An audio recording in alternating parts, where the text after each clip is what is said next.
প্রিয় ছাত্রছাত্রী ও অভিভাবক বৃন্দ, সবাইকে আসসালামু আলাইকুম।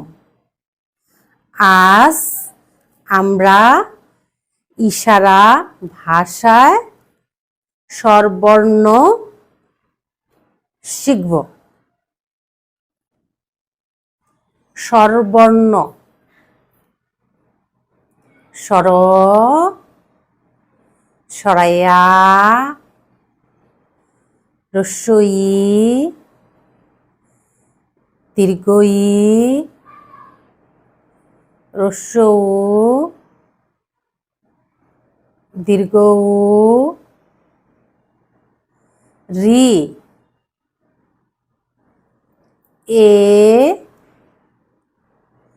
ওই, উ, ও। আজ এখানেই শেষ।